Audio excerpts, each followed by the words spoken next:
What's up, people? So I was thinking today, what the fuck should I make a video on? And then it dawned on me that since I've been in Thailand, I've been here for a year now, I've got a lot of cool fight stories about being a Muay Thai fighter in Thailand, just living their life. So I'm gonna share one of these today.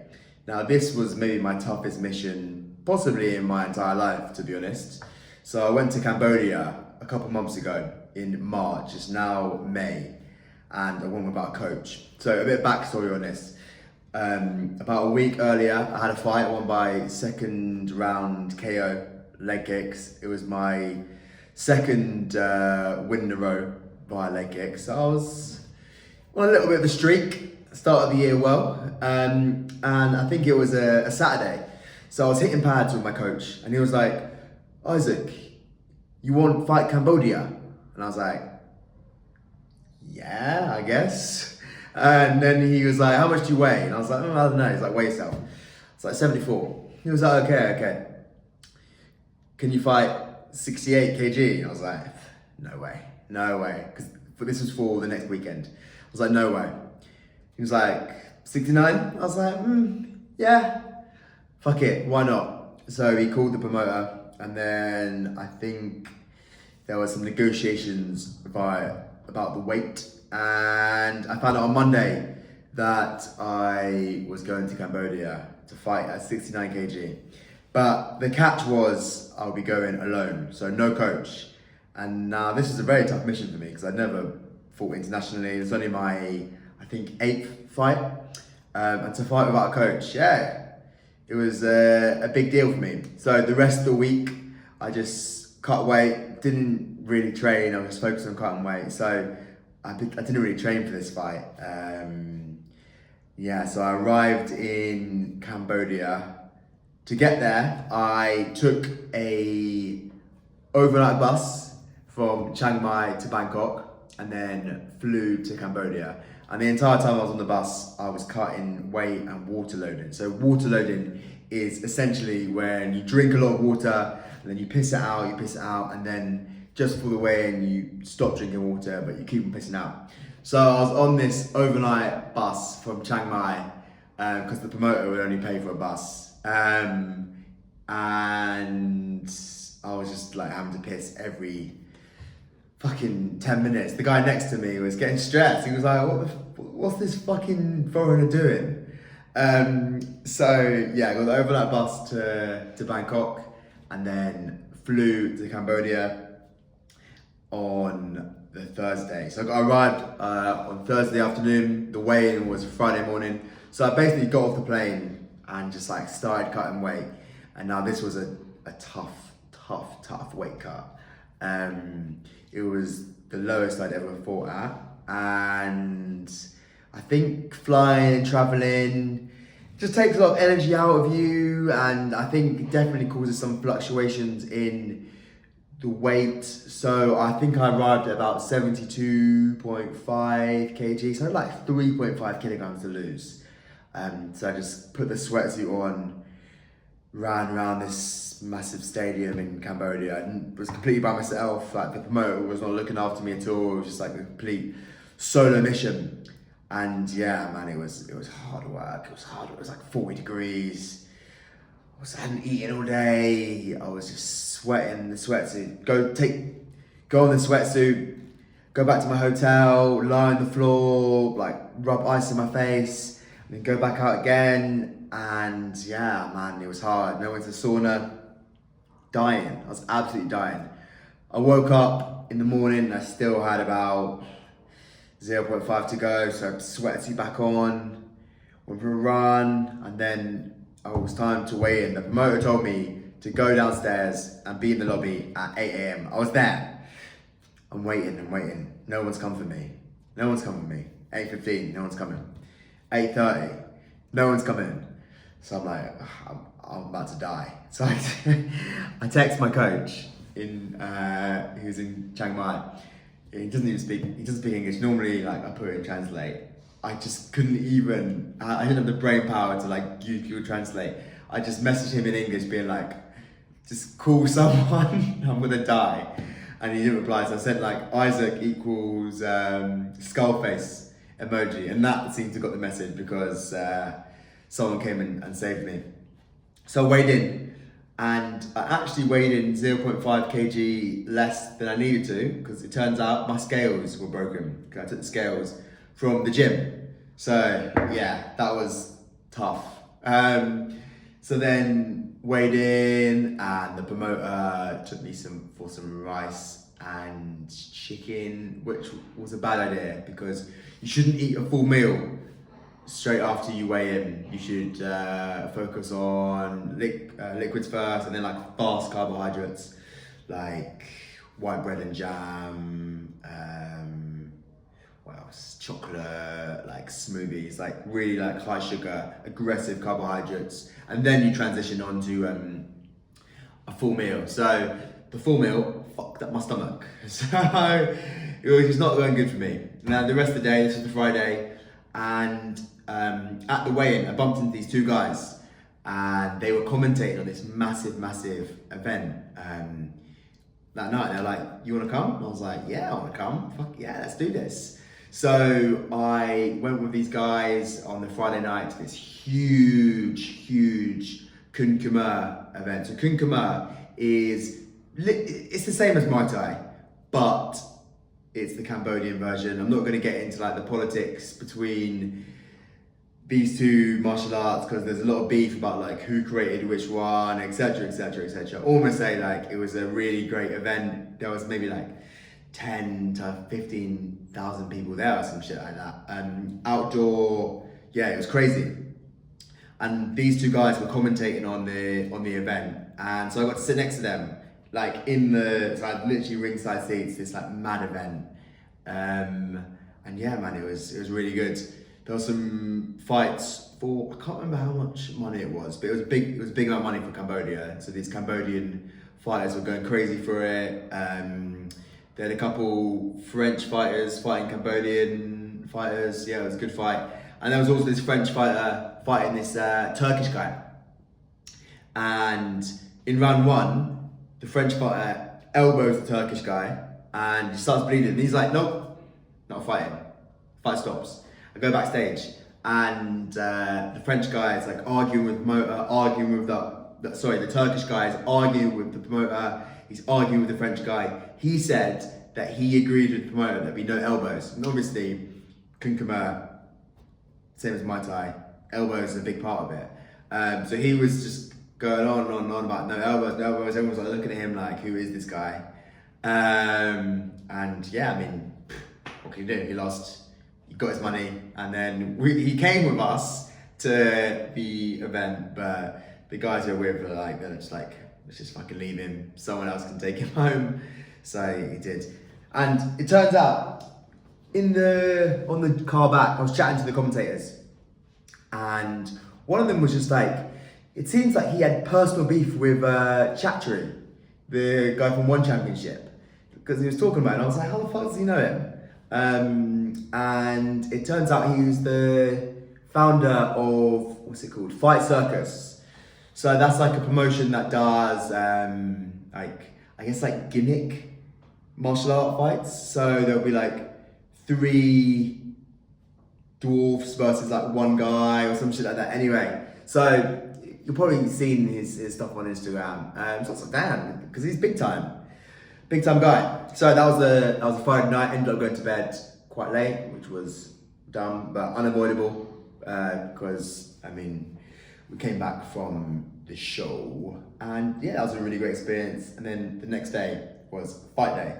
So I woke up. I was like, I'm in Cambodia. Let me go and do some tourist stuff, I guess, which was kind of dumb because it was really hot. So I went to a temple, because I do like going to a temple on a day of my fights to like ask for good luck for myself and my opponent. So I went to this temple in Cambodia. I mean, it was nothing special, and it was just really fucking hot, I'm not gonna lie. And I was like, I'm making myself tired. But sorry, ladies and gents, my phone decided to stop recording, so we had a bit of a technical difficulty. So I'm continuing this video the next day. So yeah, went back to my hotel and I was just chilling. the promoter was supposed to come at like 8 or something. So he turned up and I was just kind of procrastinating. I didn't really want to go and like go to the fucking stadium because I knew when I'd go, it would like be real. So I was like, oh, let me tidy my room. I was like, oh, let me pack my bag for the next day. And the promoter was like messaging me like, hurry up, we gotta go. But I knew like when we go, it would be real, like it would be time to fight. But eventually I was just like, you know what, like, fuck this. It's time to face your fears and let's fucking go to war. So we went to the stadium, which was actually a TV studio in Cambodia. Kunkumur is really, really big and people love that shit. They watch all the time on TV. So I guess one of the TV channels decided to like put up a ring and just like host shows in-house. So that's what they did. And yeah, it was this quite dark, kind of dingiest building, but it was like massive. There was a lot of people there. So I pull up and get there. I needed a piss really badly. So I go for a piss and there's only 2 sofas. And the promoters just start fucking sleeping on the sofa and I'm sitting on this little chair, like one of those cup chairs that you see in hotels. And I was like, fucking hell, lads, like I'm the one fighting and you guys take the comfy sofa. So I was sitting there, my phone had no signal, so I was pretty bored. Fortunately, I brought my book. I was hanging out, waiting. It was like 6, no, it was like 8. I can't remember the time. But I had a while to go before my fight. So I was hanging out, waiting, and then I see this guy come in. I'm like, oh shit, I recognize this guy. It's my opponent. So like, give him a little fist bump. And yeah, he comes in with like his goons. He was from Uzbekistan. And apparently there's a lot of Uzbekistani fighters in Cambodia. So we had like a little squad. It's like, you see how Khabib rolls around with his boys. He had his boys, and it was just me. So I was a little bit, I wasn't intimidated, but I was like, the nerves were getting ramped up now. It's like, fuck, like, this is a high pressure situation, but I was trying my best not to look scared. I definitely think the tactic of coming to the changing room with his boys was like an intimidation tactic because it was on the blue corner in that changing room and then he was the only person from the red corner in that room as well. And he was getting changed there. So I was like, I think I know what you're doing. And his coach was the promoter. He's like a famous Kunkumur fighter in Cambodia actually, but he's Brazilian. So it's a little bit, he's got some good lore. He's got like beef with Thailand about like the origins of Kunkumur, but I mean that's a whole different topic. So yeah, his coach was one of the promoters, and he was affiliated with another promoter. I was speaking to her too before the fight. So they were just all in the changing room. I was by myself. I was like, okay, let's not look scared. So I was just sitting there reading my book, my Bruce Lee Striking Thoughts book. Really good book to read before you fight, I think, because it's just basically just Bruce Lee cooking, just random quotes from Bruce Lee. So give that a read, guys. So yeah, I was hanging out. I had no coach, so this fucking 12-year-old wrapped my hands, which was fucking kind of funny. He was jokes, and he actually ended up cornering me, him and his mate, and then one of the promoters. So not the most experienced corner, but he was a funny guy. So yeah, had my hands wrapped, massage with Thai oil, and then yeah, just like going backstage. Just before I went backstage, I thought that I should check how many rounds it was. So my coach told me it was 3 rounds, but the fights were taking ages before me. I was waiting because normally 3 rounds, like bang, bang, bang, bang, bang, like people going crazy, like KOs. But it was seeming like it was a 5 rounds situation. So I asked one of the promoters, I was like, how many rounds is this? It's like 5 rounds. I was like, oh, okay, not 3 rounds. So that really did affect my strategy a bit because, as I said, like 3 rounds, like bang, bang, bang, bang, bang. Whereas 5 rounds, you really got to like pace yourself across the fight. And 3-round fights are scored differently to 5-round fights. So, I mean, I didn't really know it wasn't what I was expecting. But you know what I was going to do? Drop out the fight there and then. So I just had to adjust my strategy a little bit, but it is what it is. So yeah, go backstage. Me and my opponent sitting next to Akabe. Just like, yeah, it's a pretty dark situation. I'm in my like robe. He's there. He's got like one of those Russian hats on. I'm like, fucking hell, this guy. It's Khabib Jr. And yeah, I mean, so then go out to fight. I come out first on the blue corner. He comes out. He did like not a white crew, but it was like it was a similar sort of dance. It was pretty short. I guess it's maybe like a Cambodian version. So then yeah, we get cracking. Round one. I mean, not a good round for me. He was kind of going crazy, but I was just like conserving my energy a bit because I was concerned about the weight cut situation. I'm not gonna lie, and like my cardio in 5 rounds. So I was just like trying to get through round one. Round two, again, like just trying to get through it. And then round three, I was like, you know what, like this guy's actually not hurting me. Like he did hurt me once with a body shot. But aside from that, yeah, I wasn't that hurt. So I was like, you know what, like, this guy's he's not gonna fucking KO me. And I was like, in round one and round two, I was just really concerned about being KO'd. That was like a really big mental thing for me for this fight because I had no coach, like hard weight cut. I realized I didn't have insurance. So I mean, like getting KO'd was like the worst case scenario for me. So in round one and round two, I was just like trying to avoid that by all means necessary. But then it got to round three and I was like, you know what, this guy isn't actually that fucking strong. He's not really hurting me. He was just fucking going for it.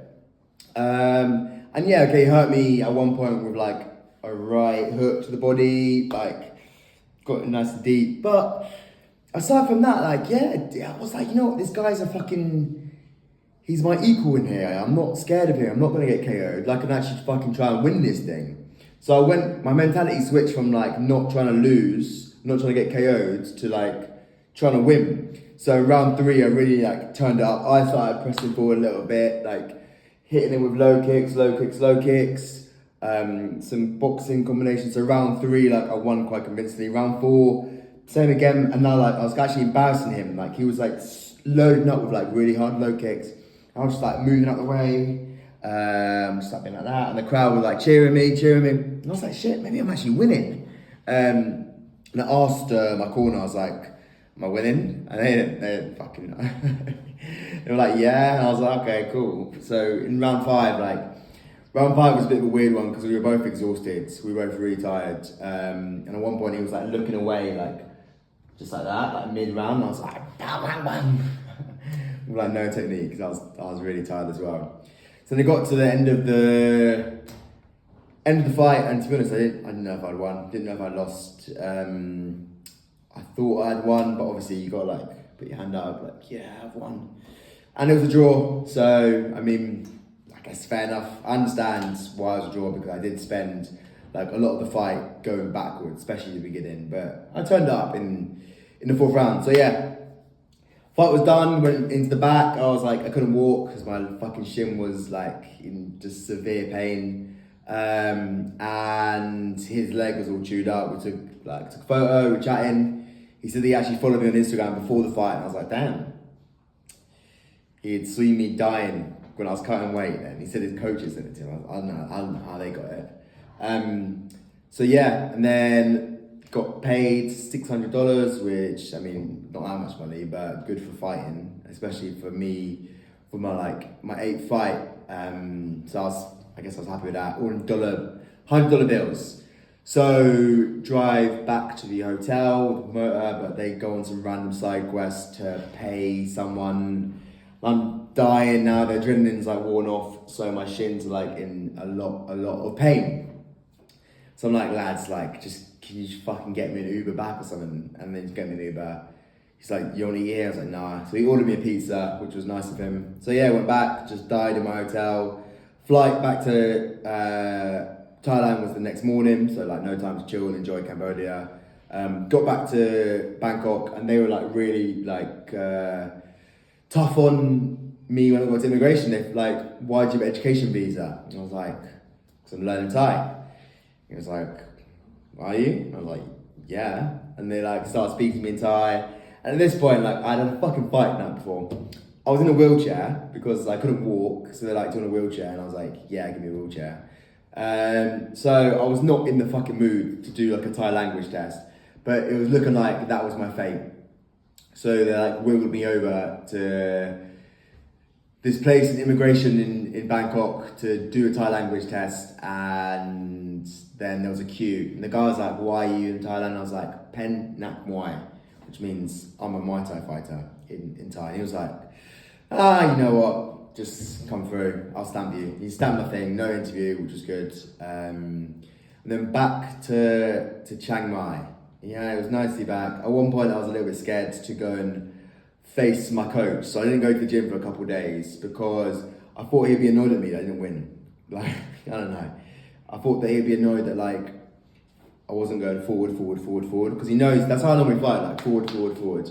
If you saw my most recent fight, like I spent the entire fight just like fucking chasing this guy around the ring. But for the fight in Cambodia, I was just going backwards, which was not the way to fight and not the way I like to fight. So I mean, I was a bit disappointed in myself, and I thought that he'd be like, no at me. But he wasn't. He was actually very happy to see me. I guess, yeah. I mean, it was a tough mission going by myself. So he probably took that into account. And yeah, I mean, look, it was really great experience. Like, it was definitely a big jump in level going from like fighting in Chiang Mai and Isan to like fighting on TV in Cambodia, international fight, like proper like professional level. I mean, like that was really, I guess, like a kind of a springboard now, because after that fight, my next fight, which I'll talk about in a different video, was on Pechindi promotion, which is like the best promotion for traditional Muay Thai